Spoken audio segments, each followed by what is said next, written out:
Hello and welcome to the Irish Film London podcast, your fortnightly catch-up on what's happening in the world of Irish film with all the latest Irish film news and interviews with some of the best names the Irish film industry has to offer.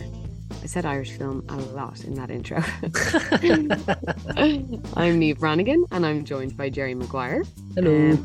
But before we dive into this week's episode, we have a bit of sad news, don't we, Jerry? We do, yeah. It is with very heavy hearts that unfortunately we have to tell you this is the last ever episode of the IFL podcast. It's the end of an era, unfortunately, but sometimes all good things have to come to an end. But it's been real. It's been a lot of fun. It has been a lot of fun. We've spoken to a lot of amazing people on this podcast. I'm very proud of it, actually. Yeah, there's been, just really great interviews. It's been amazing getting to meet, even if it's just virtually, meet so many talented people. And even if sometimes that came along with very stressful editing deadlines or dodgy mics or dodgy guests, you know. We can say anything now. It's finished. It's fine. We can say anything.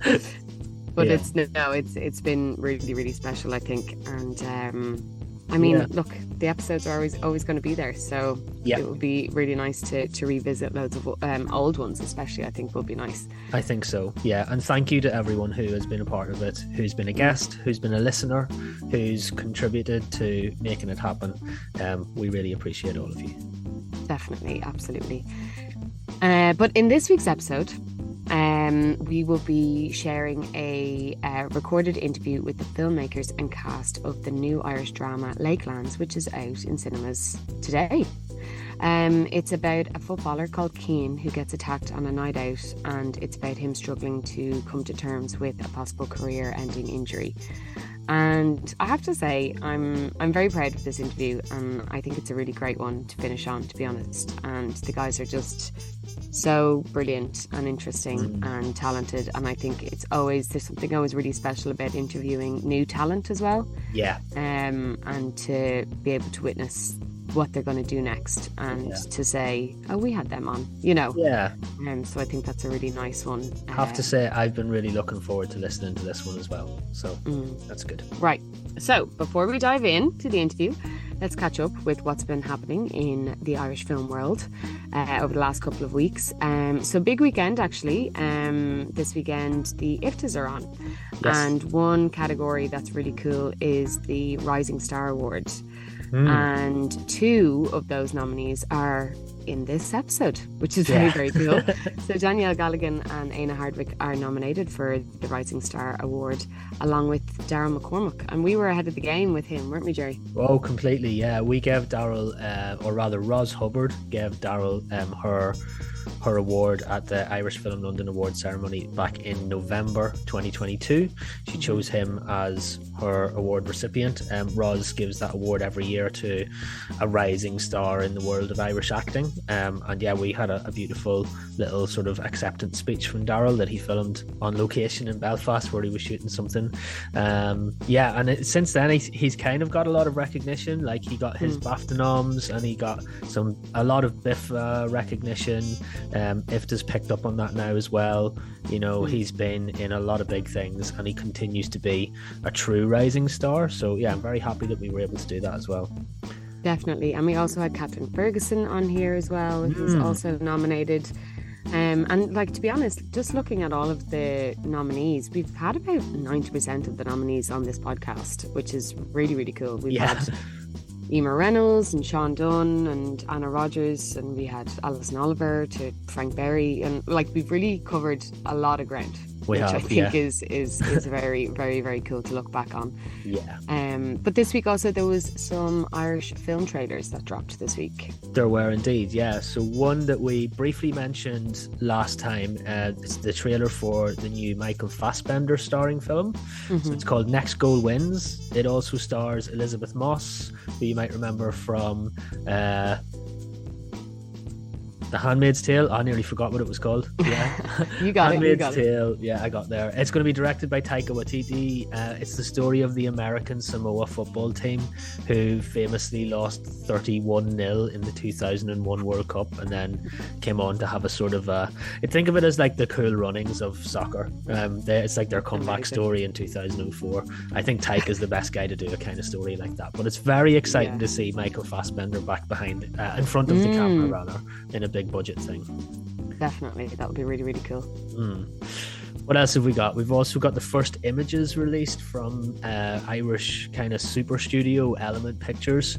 They're working again with Greek director Yorgos Lanthimos, who you might remember from Dogtooth and The Lobster and all these great films. This new one's called Poor Things, and you can find the first pictures of that online. It looks quite sumptuous and beautiful. And if it's anything like Lanthimos's previous films, it's going to be a big deal. So we're going to look out for that. What else have we got here? We've got some more Barry Keoghan news. He's been announced for the Gladiator sequel alongside Paul Mescal. I think we maybe already mentioned that last time, but this week he's also been announced to star in season 3 of the London gangster drama Top Boy, which will be on Netflix. So if anyone knows Top Boy, it's been a really big deal. First on Channel 4, then picked up on Netflix. It's an absolutely huge series, and for Barry to be a part of that, I think is very exciting, especially for the Irish Film London connection. Absolutely. And I think, just casual Gladiator thrown in there as well. Like, I mean, doing pretty well. It's very, very, very cool to see. And also we want to say congratulations to producer Catherine Kennedy.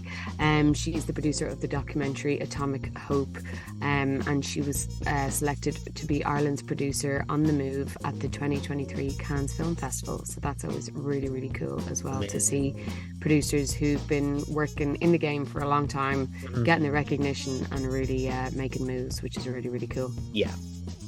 And in Irish Film London news, you've had a big few weeks. How did the North Circular kind of tour go? Oh yeah, I mean, that was just so much fun. So last weekend, don't even know what day of the week it is because I've been on the road so much, but we went to Newcastle, Glasgow, Edinburgh, Dundee, met some brilliant people, had some really engaged audience Q&A sessions, met sort of Irish diaspora people in all those cities, spoke to amazing Q&A hosts like Ashley Horner from Pinball Films, Anthony Baxter from the documentary You've Been Trumped, Emma Pollock from the Chemical Underground, MJ McCarthy joined us with Emma in Glasgow.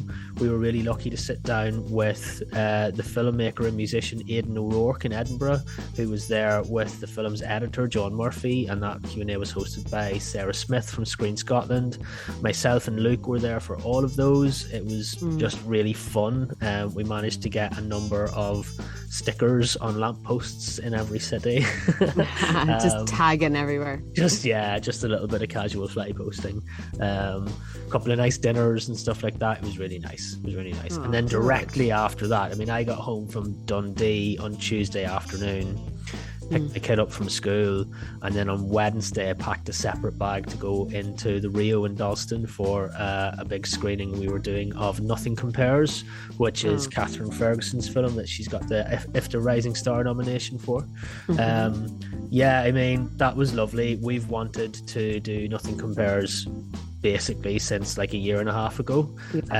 We interviewed Catherine on this podcast almost a year ago, I think, didn't we? It feels like that.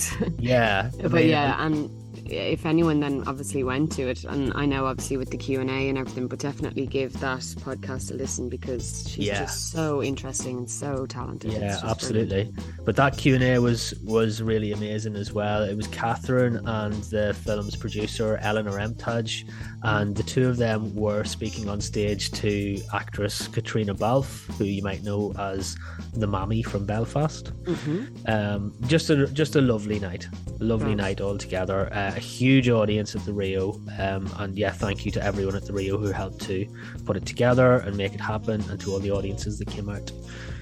Absolutely. And I think, just to say, although we're not continuing with the podcast, definitely make sure to still keep up with all of the different events that we're going to be doing, and you can do that on irishfilmlondon.com/events, and also keep an eye out on all of our social medias and stuff like that, because just because we might be bowing out doesn't mean that anything else will be. So definitely keep up with everything else that we're doing. But one big thing obviously that will be happening is our annual festival in November, and submissions are still open for that. Is it still early bird?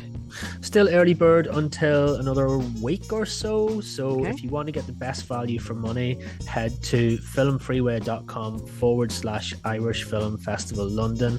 Get your entries in now. Once again, really need to say thank you to everyone who has been listening or who has submitted their film early.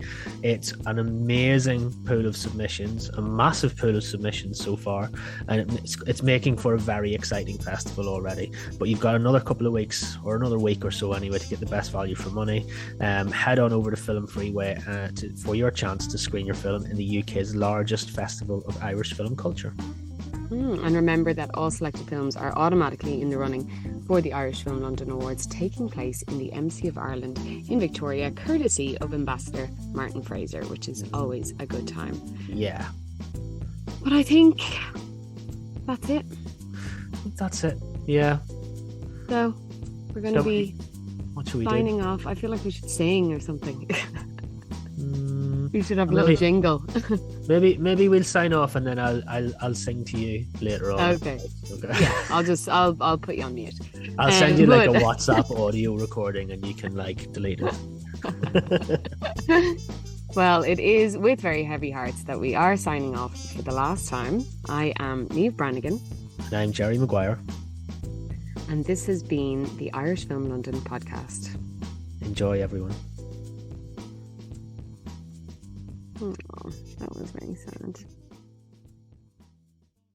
Hello and welcome to the Irish Film London podcast. I'm Niamh Branigan, and I'm joined with the full crew. I'm so lucky to get the full crew of the debut feature from Robert Higgins and Patrick McGivney, Lakelands. I'm also joined with the two stars, Éanna Hardwick and Danielle Galligan. Thank you guys so much for coming on to chat to me this morning. Thanks for having us. No worries at all. So we'll go right back, and then we'll make our way through.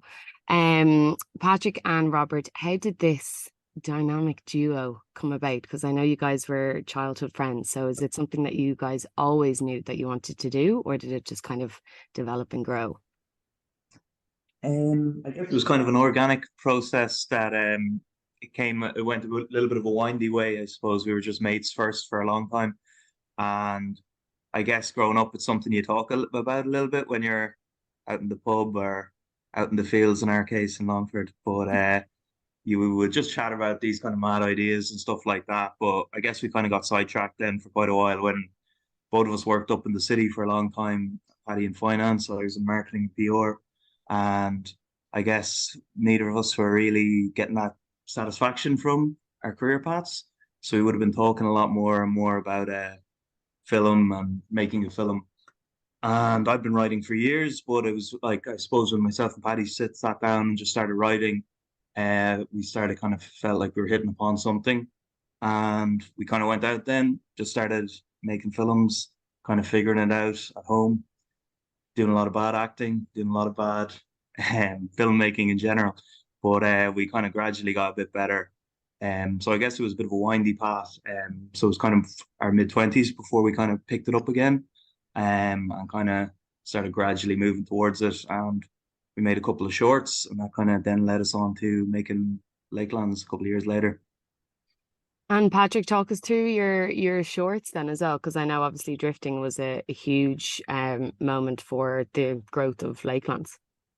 Yeah, no, for sure. I think as Rob mentioned there, we made a couple of bad shorts originally, and there was a lot of bad acting involved in it. But I think that was definitely the beginning of the journey towards drifting, because we realized through that process that we needed to bring in really experienced and talented collaborators. And I think, on our first short then, Angels Gardaí, we were lucky enough to get a really, really, exceptional crew and a really strong cast. And it was the first time working with our long-time DOP, Simon Crowe. And And then that gave us even more confidence then to actually make something that was that little bit more personal, which was Drifting. And it was very much, I suppose, set in our hometown. It was set in a world that we knew very well. And it was in a roundabout way based on our friend group. And that absolutely did kind of act as a bit of a proof of concept for Lakelands. And it gave us confidence that, the world that we've grown up in, the world that we've kind of known our whole lives is quite fertile ground, I suppose. And the Midlands in general haven't really been depicted and hadn't really been depicted. So I think we kind of felt that we'd kind of struck on something interesting and something worth kind of further exploration. And yeah, and that kind of, as I said, just gave us confidence to go on to build that world out into the feature script that was Lakelands. And yeah, then we were lucky enough to get the wonderful Lane and Danny involved, and And when the you rest is guys history. when you made Drifting, did you have the intention of growing it into a feature, or did it just then kind of happen, kind of naturally grow into it? So it's kind of a thematic predecessor in that it's kind of not really the same story or the same characters, but it's got a lot of the same themes and the Yeah. world and a lot of the style. So I guess it's kind of probably the pinpoint where we kind of found our voice in what we wanted to make, but we kind of like, I suppose it's very different. Like in that Drifting is very much kind of about early 20s, kind of reckless youth, and this is kind of the far end of the 20s when people are getting a little bit more contemplative and like examining things and looking at like bringing in questions of immigration, the effects of that, and identity and stuff like that maybe aren't as quite as apparent when you're in that kind of first rush of youth. Mm-hmm. So I guess it's kind of more where we kind of found the voice of where we wanted to focus on, and then also just finding it really reassuring that it gained some traction and that it was set in our hometown, and these were the characters, and we're from a very small town, and it was just kind of reassuring to get that buy-in from festivals and audiences, and just to see that there was kind of interest in our little corner, and it's unique kind of Yeah, way. definitely. I mean, I think it is. I love that you said that because it is so important to find your voice as a creative in general. So I think that you guys kind of, made loads of different work and then kind of searched for it, and then once you found it, then kind of really locked into it and honed that, which you guys have done beautifully. It's a really, really gorgeous film. And then yeah, and then I guess, I mean, getting these guys on board. So what was your casting process like? Had you come across any of Aina or Danielle's work before, or did you just kind of put it out there and see what happens? Yeah, been following them both for years, really. I think I seen Aina in the Lear in the play actually when he was back there, as far as back then. And I'd seen loads of Danny's short films, and I've seen her on stage a couple of times. So I kind of thought both of them were like just really talented, and we always said that like they'd done so much different roles, and kind of they showed off how versatile they were. Because I guess they're both of their characters kind of go through the ringer and like have to do a lot of just about everything in this. So we were really keen to get people who had that versatility and were able to go through the full spectrum of emotions. So yeah, we were absolutely delighted when we reached out, and even better when we all got to meet up in Longford and found we all got on well, which was always makes everything a lot easier. So we had a great weekend down in Longford, workshopping the script. Lorcan Cranich came down as well, and yeah, so I've been following them for years, so it was really great to get them on board for it. And Aina, what was your kind of first reaction when you first read the script? Um, I was struck by how, I guess, I think like a misconception sometimes, like you think actors kind of want the big, starry, big, huge studio films, and like really what you want is a brilliant independent film script that has that real like ring of truth and authority on it. And as soon as I read it, I just felt like it had that. I was like, these guys clearly are writing about a place they know deeply and have the bravery to do that in a subtle way and not draw attention to their own talents and what they're trying to say and the mess and anything underlying the film.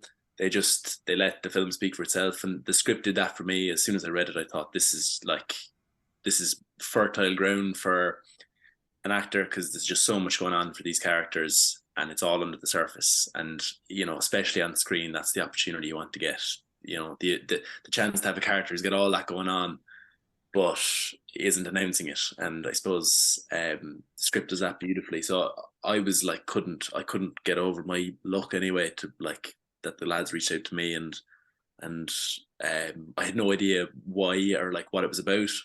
I kind of think there's a bit of that dance where you're like, do they just want to chat? Do they just want to have like kind of a sit down and go, what do you think of the film? And like, do you have any thoughts or notes? But like, we spoke for about an hour over Zoom, summer of 2021, and I think I realized on that call that, you know, it was about having some kind of involvement in the film. And yeah, I couldn't believe it. I was honestly, I was head over heels really with the thing. So gorgeous. And Danielle, what about you with Grace as well? What was the kind of the draw for her character for you? I think initially when I read the script, similar to Aina, I just fell in love with it straight away because of all the showing and not telling that the boys were doing. It felt very authentic and very confident. And I would say the same of Grace. Like, she felt very authentic and very confidently written. I think that I had lots of like interesting, like serendipitous or happy coincidences in terms of Grace's life and my life at that time. Like, she was a nurse in Stratford and I was living in Stratford in England, and there's lots of little funny things like that were happening. But yeah, I just felt very close to her and her struggle to get away. I think it's something that a lot of Irish creatives in general have felt. Like, sometimes you don't feel necessarily supported by our hometown, so we feel the need that we need to like go across the pond or go elsewhere to try and make a life. And I think that's like a very real feeling for a lot of us, especially in the generation that we're in. I'm not going to tell you my age. But yeah, so I found that was very real and very true. And then the trying to return to home, quite poignant, because I'm such a home bird and I've such pride of place, and I've will fight for Dublin till the death. And I think to feel that Grace's disconnect from that, I felt intensely sad. But I think again, it's a feeling that we've all had, of that feeling of feeling out of place, and not knowing where your place is and trying to find that. So I think, again, that's something that ties Grace and Cian together as well. So that was another thing I loved that the boys did, that it seemed like all the characters, although they're going through different experiences, they all were speaking to a central theme, which meant that, you know, they're all kind of mirrors for the plot line and mirrors for each other. So which is another thing I just really loved. I found that was like very elegantly done. And then also I just think that she's absolutely the friend that we all need. Like, she just takes no bullshit.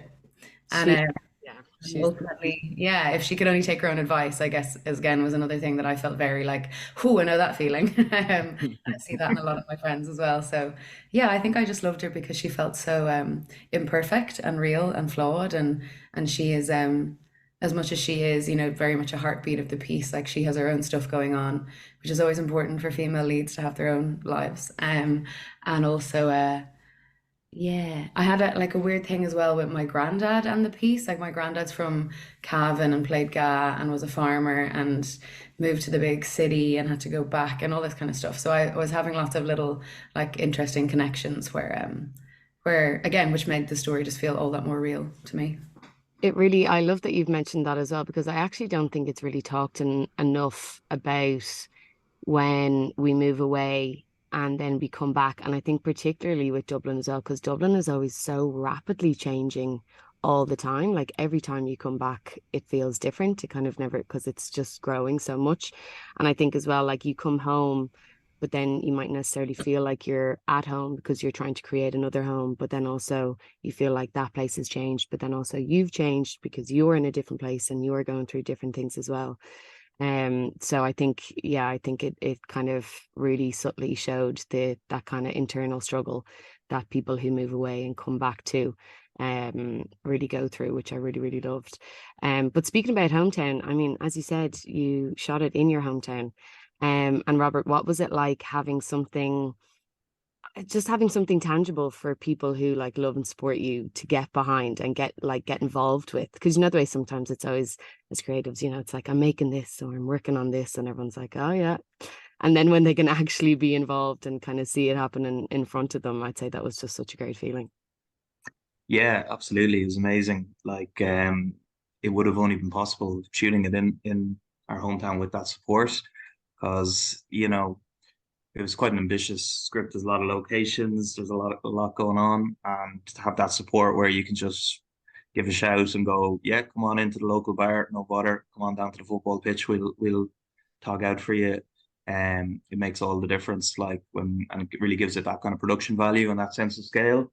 So it was amazing. And yeah, obviously there's never been really a film made in our town, so there was kind of just a great buzz around the place from the start, when all they see this convoy of cars going around to location. And we had a couple of gatherings in the local pub in John V's, and I think half the town would pile in for the crack, and there was sing songs and all the rest. So it gave it a great buzz, and it was just kind of like in one of those gaps of COVID, so there hadn't been a lot of going on at all um anywhere really, but like particularly in our small town. So there was kind of a great little injection of excitement in the town, and yeah, it was great fun. Like, and we had a screening then in Longford, which we always said was kind of the big acid test then, because you're in trouble if if uh, Yeah, they'll the tell locals you. aren't They'll happy. be Yeah, honest. Yeah. but yeah, so it was great crack, and there's a lot of cameos from local people. So there was shouts going up in the cinema every time a familiar face popped up and all the rest. So no, it was great. Such fun.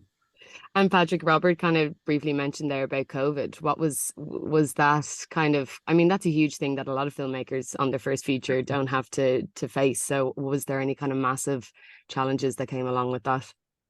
Yeah, like I think it was very much front of mind, basically throughout the whole kind of pre-production shoot. Um, yeah, like it was definitely front of mind without a shadow of a doubt, I suppose.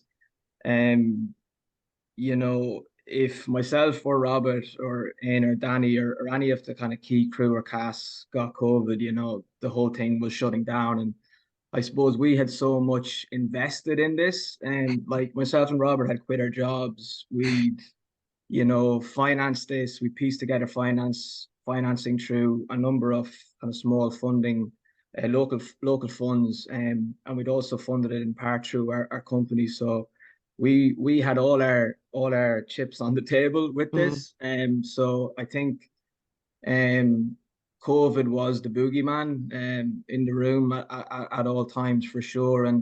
And we actually shot a large portion of it in my family home, my parents' house. So I think in the middle of COVID, when no one was inviting anyone into their home, and it was like, I'll chat to you at the front door with, 6 feet apart. We had like the guts of 40 people piling into the house. And it was definitely a surreal experience, but it was wonderful to an extent as well, because after a period of being so distant from people and from not having the opportunity to go to the theater to watch that play, to sit in the cinema, even for some people, to have the opportunity to create this collaborative and energetic environment in literally in between lockdowns was just amazing. And I think Mm. it was so timely as well, because it I think everyone, it was just this kind of outpouring of enthusiasm, because we'd been deprived of this thing that we all love to do for so long. So yeah, it was definitely a tightrope, and we had an amazing COVID officer, and you know, there was definitely someone looking down on us from above, because we managed to keep it out in the middle of Omicron, which was like, you know, Oh my one God, of the the pressure to take those yeah, vitamins no, every for day. sure.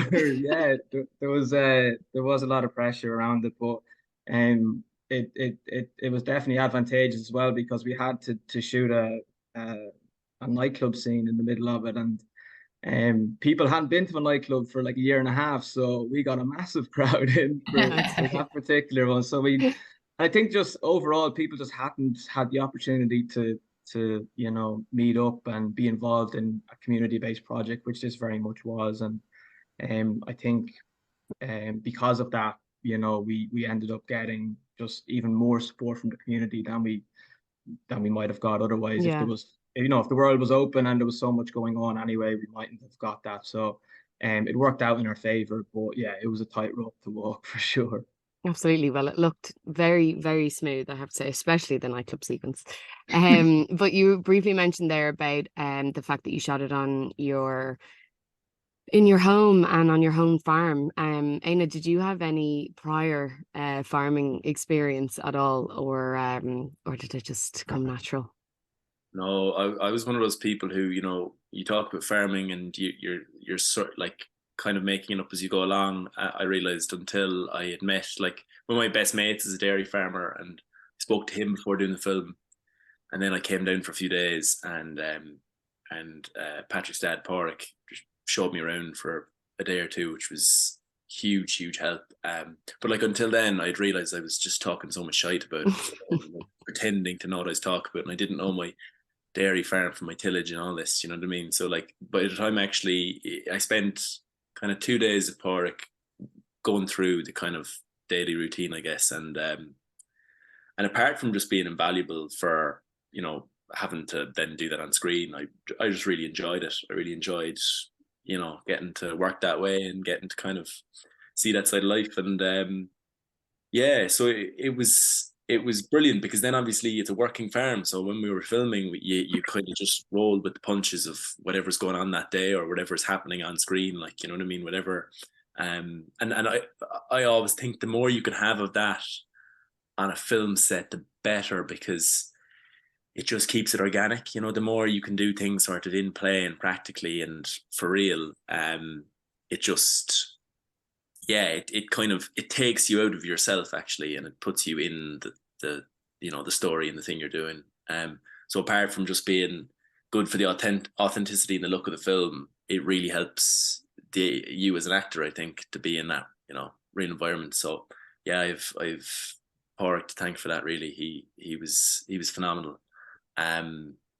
And he was the kind of consultant throughout the thing as well. We've probably talked about this bit before, but there were some very live sequences in that film, and there were some very big surprises that we didn't know that calving scene was going to happen, but we got lucky one day. Cav wanted to make a cameo. Yeah, Cav wanted to make a cameo. They picked the right moment, and it was down then to the quick thinking of the lads and Simon Crowe, our brilliant DOP, and Porrick, to just go throw all this shit out of the way, get the camera in, get him in, and go for it and see what happens. So like that was the spirit of the film, and like it's I really hope I get to work in that way again, because it's just it just feels very, very, it feels very special, very, very alive and kicking. Well, yeah, like, I mean, farming doesn't wait for anyone. Do you know what I mean? You can't like organize anything around it, and I think, I love that was, I just love the idea of you all going like, oh, quick, get the camera out. Because the film really gave a feeling of fly on the wall effect. And sometimes the best directors are the ones who've dabbled in acting, and know and understand what it's like to be on the other side of the camera. And everything just felt really comfortable watching it. So I think it's really great that you guys had that energy of just go with it. And did the script change that much from when you guys first wrote it to kind of nearly your finished product, or did it kind of stay true to what it was originally the whole time? So we had structurally it kind of kept quite similar, but we were lucky enough to get a bursary from the Backstage Theatre in Longford, as I mentioned there, to bring Danny and Aina and Lorcan down, and I think we really coloured in the backstories and really enriching the script through that. It's like a big part of our process is to do that, and to like have actors come down, and we really do invite them to kind of to bring what they can, and just to talk everything out, and really tease out the histories of these characters, and just go as deep as we possibly can. So I would say that it kind of was in terms of sequencing and structurally, it was kind of quite similar, but we brought a whole other element to it through that. I think Danny has a better metaphor for it than me, but there's the film that's iceberg that's underneath the film, and you only see a little bit above, and there's a lot of it below. And I guess we were building out a lot of that, and I think that all really helps when you're come to shooting it then as well, because you've had a lot of really deep conversations about this, and we feel like the actors kind of a sense of ownership then on the characters, and the decisions are very aligned with what we were kind of hoping for. So it was a great process, but yeah, it really did help enrich and strengthen the script, that process, and the guys contributed so much to that. I think but that's so rare like that, because I mean, Danielle, like so many other things, it's just show up on the day and point and shoot, and you've never met the person in front of you nearly before, and so I'd say that was such a joy to get to meet and hang out and flesh out stuff. And because I know like you're doing a lot of TV at the moment, and I can imagine that that's really just kind of, there's a super big strong pace to that, and time and budget and everything like that. So I'd say that was really, really special to kind of get to do that with the lads prior to shooting Lakelands. Yeah, absolutely. And I think like when you have time now, I mean, when it came down to it, we didn't have a lot of time when we were filming. So that was to be able to have the third kind of week was really instrumental and kind of like priceless when it came to the whole thing, because that was what, like July or August, and we didn't shoot until November. So like essentially we'd created these characters into like fully formed humans in Longford in that development, and then they live with you, like until you're filming. So they kind of, you take them out on your 24 hours, and like they're like in the back there. He lives in you. Sorry, quoting the Lion King. But I felt that Grace was then live for a period of time until we got to literally bring her to life on screen. So that in having that time period of that like maceration and that like incubation time is like really, really a gift and very, very rare. And then also, to be included, to have your voice included, and to be able to, because it's that thing of like, when you meet someone at a party, like you might not know anything about them, certain things about them, you get to know them. I feel like it's the same with characters. Like all my characters are just in a little party, and some of them I know really well and some of them I don't at all. Like the newer ones that I've just met. So it felt like Grace was just like at the party for ages. So then I knew her quite deeply and quite on a very like profound level, which was lovely. And I think that's another like testament to the lads then as well on the day. Yeah, you're right. Like TV does move apace, and it's brilliant because like you have directors who can like edit as they go, and that's a really exciting energy to be around. And you have to make very great decisive decisions. Very cool, articulate, but very decisive choices, I guess, in the moment. And that's a really like that can bring out amazing stuff. But I think that what was so special about this film is that we didn't have a lot of time, but we never felt. Or I never felt like rushed or anything like that. And there was always room and space for organic things to grow and to happen. For example, the calving scene, there was space for that. There was space for, us to kind of, even though we knew the scenes, to find them again each time. And that was like really beautiful. And also, again, couldn't have happened if we didn't have the whole support of the community behind us. Cannot reiterate that enough. To have basically to have Granard as your landscape for this film and all the people in it was really special. And it also felt like the weather was with us as well. There was like a weird, as you say, that we were protected from COVID. We got really lucky. It was like there was some kind of feature film gods looking down on us, kind of protecting our experiences there. So I've forgotten what the question is now. I'm just talking. No, you answered it beautifully. I really felt like there was an element of the feeling of being stuck in the film, being stuck in one place or in one career or in one role, maybe even in your family or a friend group or in your community. And I guess I wanted to ask, not to turn it into a therapy session, but I mean, go for it. But has there ever been a moment in your life where you felt stuck? And if so, what was the thing that made you kind of snap out of it or make a change? Because I know, Rob, you were saying there that like yourself and Patrick you were in finance and PR, and has there ever been that kind of time in your life where you felt a bit stuck?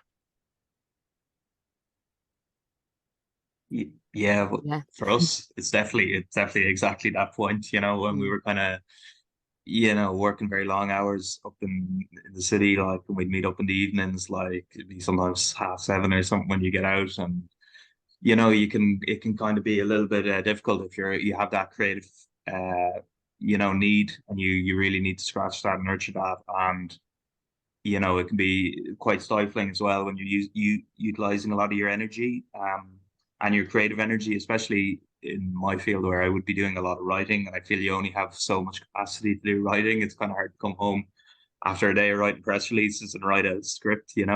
So I definitely felt a little bit at that point. For me, it was definitely, I just felt a natural kind of pull to change things, and that's when we kind of started getting a little bit more ambitious about our business and setting up the company, our company Harp Media, and like trying to find an alternative way. And then that became a vehicle to kind of facilitate the films, and from there, I guess that was kind of what got us a little bit freed up from that initial kind of period of feeling a little bit hemmed in and stuck. And Patrick, what about you? Yeah, for sure. And I think, just as Rob said, I think that was something an experience that we definitely lived and experienced. And I think, you know, just to relate it back to the script that little bit, I think that, myself and Robert grew up playing football. I played senior football for almost 12 years. I've recently just retired in the last few months. So I'm definitely relating more to the character of Cian more and more every day as I start to kind of miss that world and the camaraderie and the possibility of winning a championship, I suppose. But I suppose just back to your question around like that feeling of being stuck. And I think for us, sometimes you can, when you have your identity wrapped up in something that is beyond your control and that begins to get undermined or taken away or overshadowed, you can start to feel stuck because you're not progressing in that version of yourself, that perception of yourself that you've spent so long kind of building up and creating. Not to get into too much of a therapy session here, but like, and I think that that was something that really attracted us to this story in particular, because so oftentimes the GAA is portrayed as summer days in Croke Park and winning championships, and the reality of grassroots GAA football couldn't be further from that. And so many young men spend so much of their lives committed to this cause, and it's such a noble cause. They're fighting for their community, they're fighting for their families, and that notion or idea gets reinforced again and again over the course of years and years. And it's almost impossible for your identity not to get wrapped up in it because it's so all encompassing. It's obsessive to a point because you're doing it 4 or 5 times a week. You're so committed to it, and it affects people around you. It affects your partner in particular. It's because they're usually the ones that suffer, or your close friends, because they don't get to see you and you have to say no to all these things. So and that's all well and good when you're achieving, but I think when you're not achieving, or when, like the character of Cian, you get this injury that stops you from pursuing that further, you do start to feel stuck. And I think that's why it's so important to have someone like Danny's character Grace come in to just, I don't know, I suppose open a window to the rest of the world and to be like, hey, there's a big massive world out there, and you have so much to offer outside of this thing. And I think that was something that we were interested by, and something that we wanted to just portray a little bit.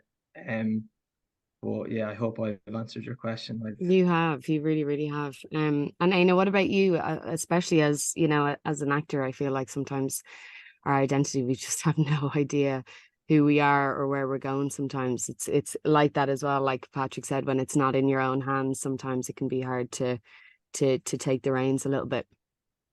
Yeah, and like, who are you outside of just the thing that you do? And like, I suppose like Cian, and probably like all of us here, you know what I mean? You've got a passion and a love for something that is kind of, all consuming. With Cian, he loves playing football, and and I think when that's sort of taken out of your hands, it can be really frightening, but also, I guess, hopefully liberating as well, to realize like who you are outside of that, and that there's a whole kind of like, there's a whole world right in front of your eyes that you might not be, you might not be aware of when you're in the kind of doldrums. And I think for me, this story and making this kind of film, what it revealed, hopefully everything you do, like every job you do, revealed something to you that you're not really aware of going into it. And I think it was you guys and a conversation with you, Danny, really, that brought this out. Was like, a lot of what's happening for Grace and Cian is them sort of slowly kind of looking up and seeing the world around them, the kind of the joy and the beauty of that, and the kind of the relationships they have, and the many brilliant things in their lives outside of the kind of moment that they're stuck in.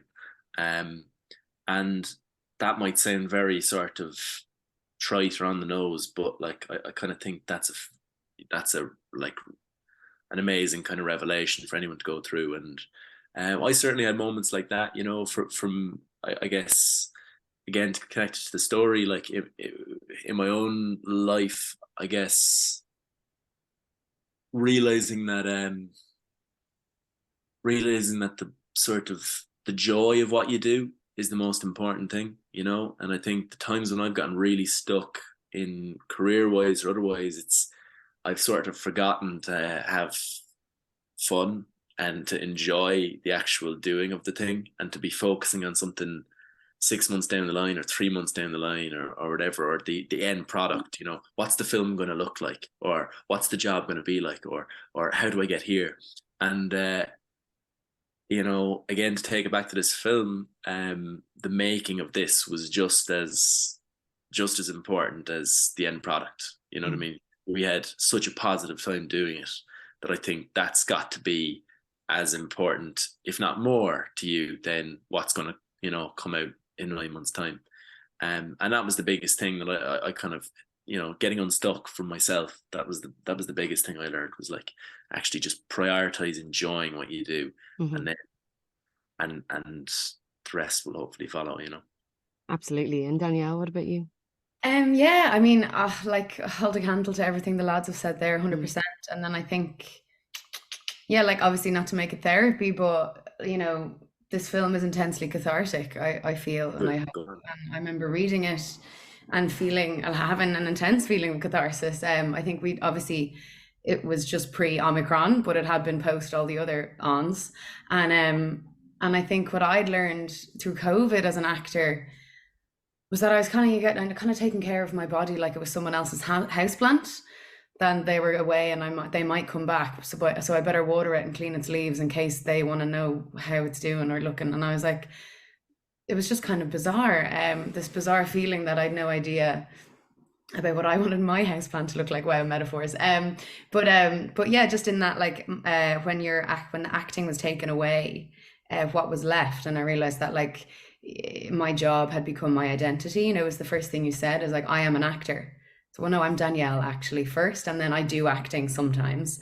But yeah, and I think that was what spoke to me in the script, was that these, Cian obviously mainly, but also Grace, have these jobs where they become your identity instead of something that you do. And I think that was like for Grace as a nurse, and coming home and being a nurse again to her dad, and then also kind of being a caregiver to Cian, like that had all been when and Cian as well, like that with farming and GA and everything like that. Like when your identity's taken away, your self-worth, you definitely go into like a crisis of self-worth, because you're like, what's my purpose? What is my reason for being, and what am I entitled to? Like, what am I worth in this world or in this planet? And I found that really hit home for me, because it was something that I had definitely been struggling with throughout COVID, and was in a place of, you listen to all the podcasts and self-help books and whatever you can do, but I'd gotten to a place where I was like, your purpose is existence enough, or sorry, your existence is purpose enough. Don't get that the wrong way around. But yeah, like your existence is purpose enough. Like we in the like Western society are so career driven and so driven by what we're going to achieve and what we're going to do that day. And there's other cultures where there isn't that mentality, and you actually just exist like a plant or like a tree or like a flower. And the beauty of you existing is that's kind of it. That's your purpose. You exist like nature exists, just like a tree, just to be there and be part of the ecosystem. And that was what became really apparent to me in this script towards the end. And I just think that's like one of the most beautiful messages that you can give. Like, just because you haven't achieved today, or you don't have an ambition or a goal right now, doesn't mean that you're not entitled to like your existence, and that shouldn't shake your self-worth. And that was what I think they find by the end, through each other, which is so special, because it's only something that you can find through someone else, or like me reading podcasts and self-help books. But yeah, so I just thought they were very beautiful. That's what I got from it. Definitely. And I think people need to pay for this podcast now, I feel. I'll also be sending over an invoice to all of you guys after this as well. You're on. But I feel like buy me a pint. Episode there. You might need to change the title, but I think just trim it to the last 4 minutes and publish that. Taking my job. People are plants. Our next question is, what plants do you think you all are? The only house plant I've ever gotten was in front of me, and it's absolutely in ruins and dead and in the bin now. So like, I needed that.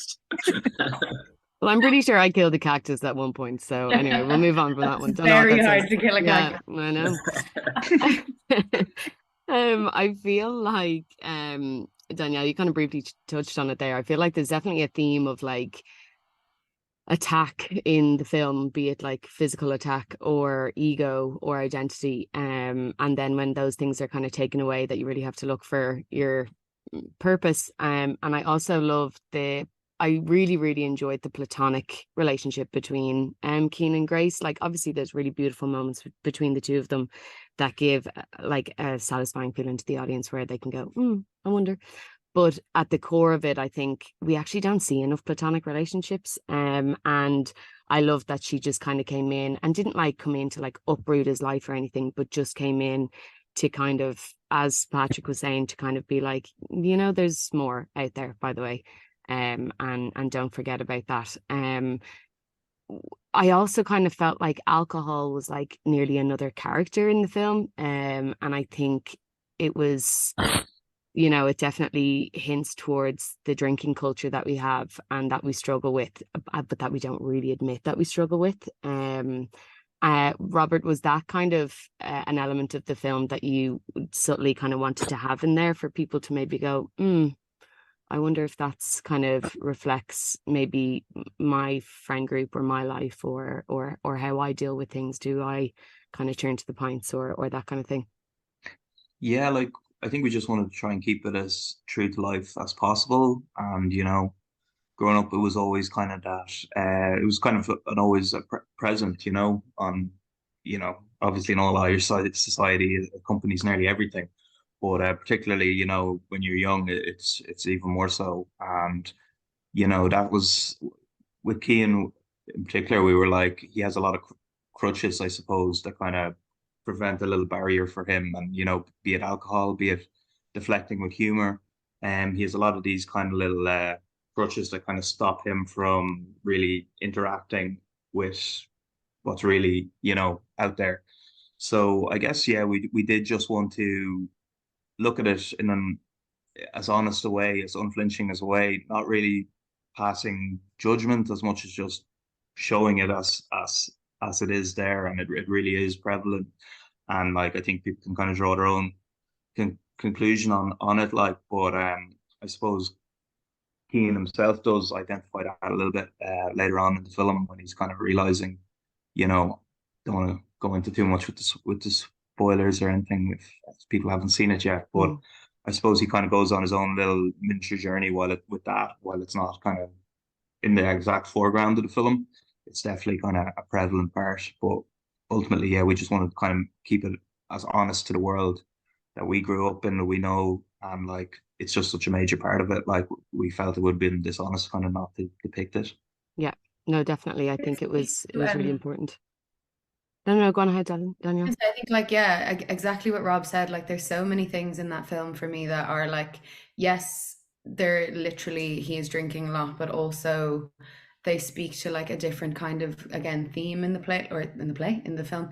Like the culture of damage and like for me, like the alcohol, not necessarily the alcohol is the problem, but like the behavior of damage and of doing damage to yourself, of seeking fights in cabin, of all the things that Keane is doing that are just he's kind of self-destructing a little bit. And I think that again, just speaking to their relationship, like, for me it was always that message of you can damage yourself in so many different ways, but if you damage yourself, then you're damaging those around you. And I think that's so beautifully shown by kind of the foils to Keane's character, like Sparky and like Lorcan's character and my character and stuff like that. Like you can see their pain. And also you can see that it's even more poignant, I think, because you can see the ability for Keane's care and how he cares for the animals and how he's there for Grace in the 11th hour when she actually really needs him. He just stands there in the room and listens to her, and that's all she ever needed. It was a sure thing. But I think that's what makes it all the more sad, because you see how much pain he can cause himself, but then how his potential and capability for care, and if only he could turn that inwards, well then there wouldn't be. But anyway, you know what I mean? Mm-hmm. Yeah, no, I think it's yeah, and as you said, Robert, that clutch, I think that clutch really showed that really poignantly. Another really important thing for me in the film was the vulnerability that we see between Keane and his dad, which I will just never forget seeing for the first time. It was just such a beautiful scene, and like that, I kind of wanted to talk about the film as a general, as opposed to kind of going through it, bit by bit, because I do really want everyone to see it.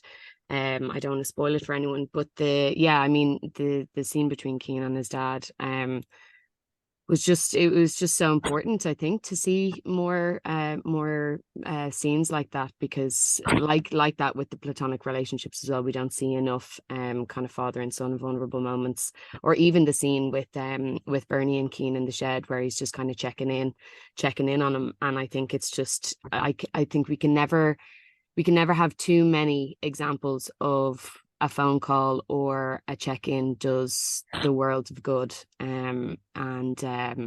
Yeah, Aina, what was that like to kind of to go through that journey with Keane?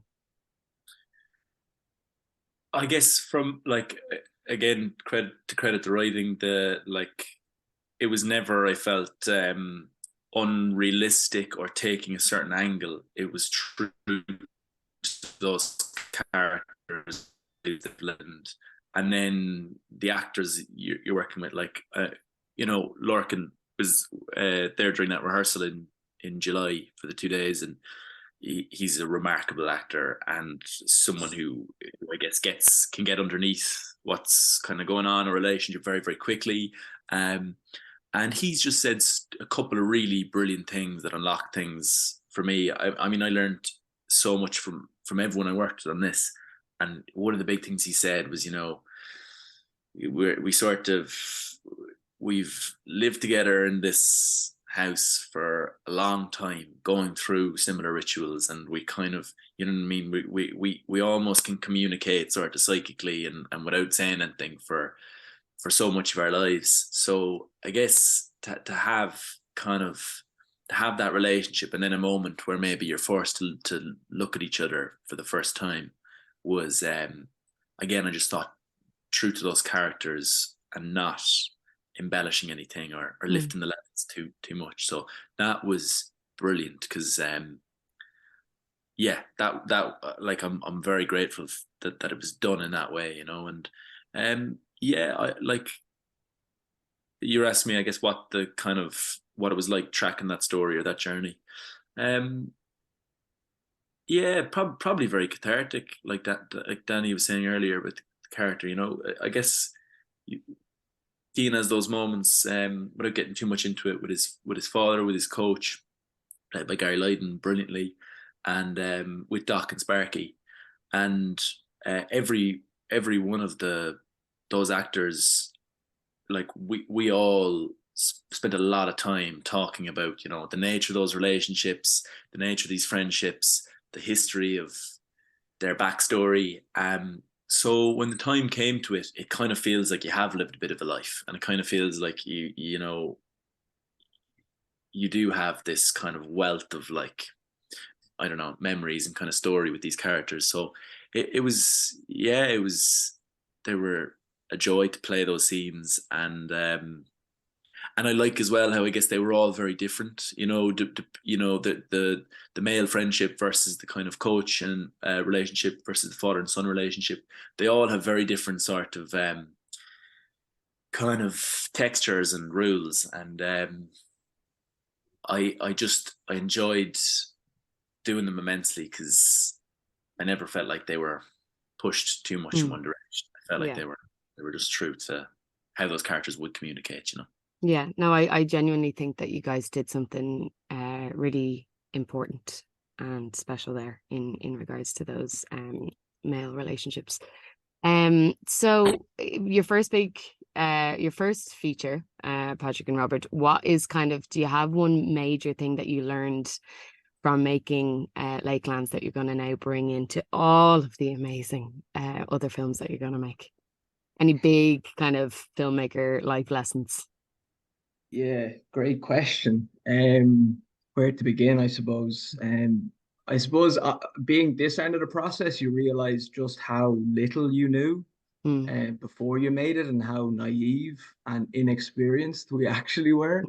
But with that said, I suppose you need that naivety, I suppose, and that yeah, I suppose that can be a real strength, because you just jump into it and you surround yourself with good people. And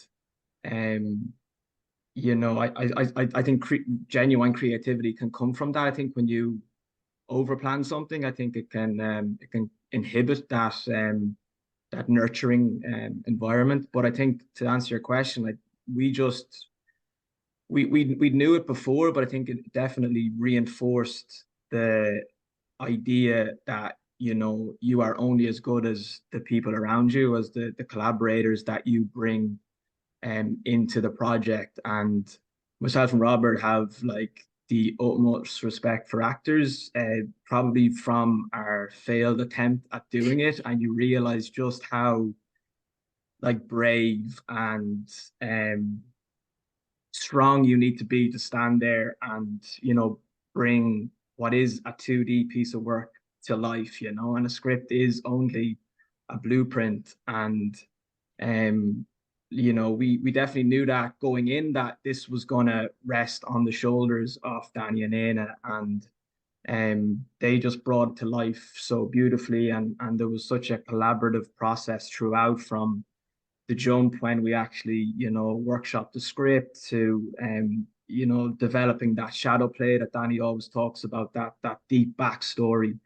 And I suppose, to answer your question, the real kind of takeaway for us was the importance of getting actors on board that are eager and willing to invest the time to create characters that feel lived in, that are willing to go back 10 years and figure out, you know, what happened on the Debs night, and all these little things that on the surface may seem insignificant, but they actually help to create a bond between us all, that when we're on set and we're trying to make this thing in 17 days, and we have, like, minutes to get a scene down, like, Danny could say, I think this, and then we're like, yeah, that's exactly what Grace would do, and vice versa with Anna. To create that sort of a collaborative environment is a real gift, and it allows you to not only move extremely quickly, but create something that everyone feels very much a part of, and everyone is contributing to. So you're combining everyone's creative energies, and not just I suppose one or two people's creative energies, whether it be in front of the camera, behind the camera. I think everyone was very much on the same page. So definitely the takeaway is to try and replicate that environment by bringing in really, really talented collaborators like Diane in. Amazing. And Robert, what about you? Can you top Yeah. that? I mean, how does one top that? But Yeah, I think it's the thing. The big thing we learned was definitely to is it's more something we'd hope to retain. I suppose is to kind of keep that idealism going into it. I think something we often said before it is we wanted to make the film like this before we knew better.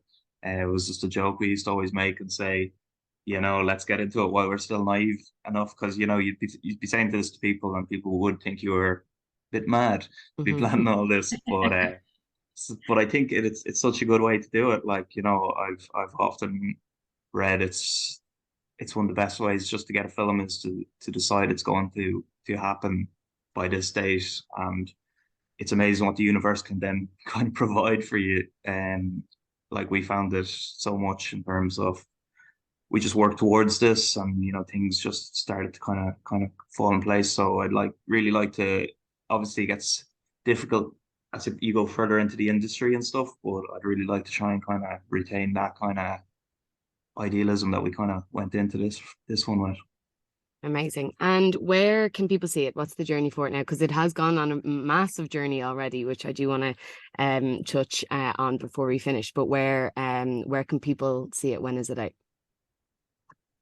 Yeah, so it's coming out in cinemas May 5th, so it'll be quite wide in Ireland, and then there'll be a few screens at a few cinemas in the UK as well.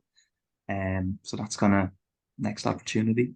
Amazing. And Patrick, what has it been like going all over the world with it, I guess, like this homegrown story? How has it been showing it to like such a wide variety of audiences? Yeah, it's been mad and surreal for sure. I suppose when we made our last short Drifting, it was at the height of COVID when it came out, so we didn't really get that experience of watching it with a live audience. It was all kind of done online. So then to have the chance to even just to screen it down in Galway at the Flat was just like that will live with us forever. That like it was one of the hottest days of the year, and there was like a packed auditorium, and that was just insane because it's such a small for us. It is a small local story. It's very much, as we've said before, based in our hometown, and then to go to Galway and to see people who aren't from Longford and Granard reacting to it and saying, "Oh, that reminds me of my small town down the country," and just being able to get that real time feedback from people that are relating to it, and maybe seeing things in the story that you didn't see when we were making it is just it's such a wonderful experience. But then to go over to the States, to Santa Barbara, and to have a similar experience there was just nuts. I think we're still kind of processing it really when you've got like Americans coming up, and they're talking about how they might have had a concussion and how they left their small town to come to LA, and you realize that like there's a universal element to this, which is like it was definitely in our minds when we wrote it. We knew if we wrote something that was very kind of specific, there's always the chance it would travel. But then to see kind of international audiences just relating to it is just it's amazing. So yeah, it just makes you want to do it again. It makes you want to like it's definitely inspiring in the sense that it makes you want to like get back to writing and to try and create something else that might do something similar. But that it's been amazing. Well, I was lucky enough to be there at Galway, and honestly, like the atmosphere was so electric at the time. You could really feel like something special was happening, and it was. I feel very grateful that I got to be there. And I remember coming onto the podcast with Jerry after Galway, and us kind of chatting through loads of different films. And since then, I've been looking forward to having you on. So I'm so glad I finally got you on here, and I could talk to you all day about this. But because of the nature of the podcast, and before you go, I do want to ask if anyone has a favorite Irish film, and it can be the same film, or if there's also another film that has just had quite a big impact on your life. So Danielle, what about you? Frank's my Okay. favorite Irish film. Also, maybe kind of similar themes to Lakelands now that I'm just thinking about it. I mean, I love everything that Lenny's ever done, but yeah, I just found it. I always remember that scene at the end when he takes the head off, and the reality of the whole like kind of comedic fever dream that you've been in really hit me, and I found it intensely sad and poignant and just interesting. And I love things where there's like a big yoke in the middle of it and you're like, what is this a metaphor for or something? So yeah, I just love Frank so much. And then film that had an impact on me, like I wouldn't necessarily say it's like my favorite film by any means, but Mirror by Andrei Tarkovsky. I watched that a few years ago. I try to watch it every year as like a weird litmus test. I feel like I just feel like all the different kind of mediums that he uses to explore the story and the generational gaps. And there's something very trippy about a younger woman and her older self sharing the screen. And just the whole thing of, just like loads of the themes in it like really speak to me. But I think it's kind of vague enough sometimes in its construction that depending on where you're at in your life, it will bring up different things for you. And so I find that I found that really quite affecting and quite arresting about like I suppose the potential of what film could be. I think up until then, like I hadn't experienced much like foreign language film really at all when I watched it first. So yeah, it's something that I always kind of circle back to and be like, where am I at? Where are we at with life? I think, that one. Love it. And Aina, what about you? I have a three-part answer, if that's all right. War of the Buttons initially was like a huge influence on me. I remember it was like had it on video and would watch it loads and loads because one of the guys in it had kind of grown up with one of my brothers or something like that, and it felt like it had a huge impact on me because it was like that's a film that was made in Cork that with people who you don't know but kind of know, and it brought the whole thing of like cinema, brilliant cinema, being able to happen where you're from, and that excited me. I guess then my mum's a huge film fan and used to buy like rakes of DVDs, so there was just like every week she'd come home with 3 or 4 and we'd watch them.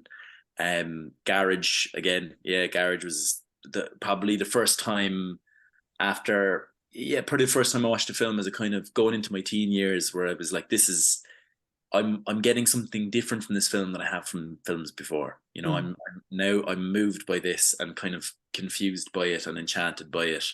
And that was never why I was, watching films before then, I suppose.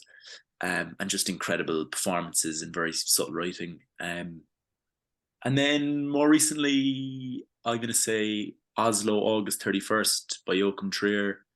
A director who I worked with recommended it to me a couple of years ago, and I was like stunned into silence for about an hour or two after, just on my own in the flat watching it. And just probably the kind of filmmaking that I'm a fan of anyway, and the kind of acting I'm a fan of. Yeah, that's me childhood to adult cinema history. Love it. And Patrick, yourself? War of the Buttons was a great one, Aina, by the way. That's brought back memories. But for me, The Wind That Shakes the Barley.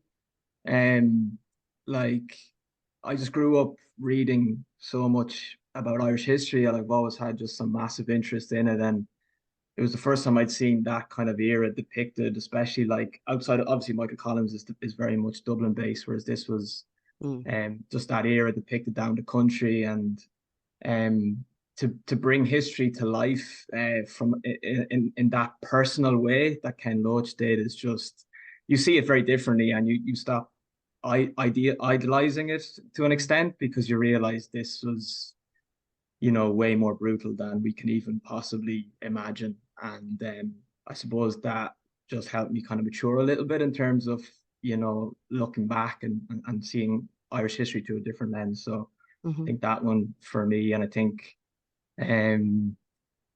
outside of that, like just generally speaking, I think Blue Valentine, for the same reason that Danny mentioned, every time I watch it, I watched it as a younger man, and now I watched it more recently, and I was like, okay, now I see what's actually going on. So I think films that help you to do that have that that ability I just love that. You watch it again a few years later and you're like, okay, it's a different film.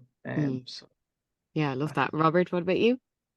For the Irish one, I'd go for Michael Inside, which it's just such a powerful piece of work. David Flynn obviously is in Lakelands as well, and he's a good friend of ours, but totally independent of that. It's just such a powerful film. I remember seeing it in the IFI for the first time, and just everything from the way it's shot to the score is just it's really heartbreaking, but just it's so affecting.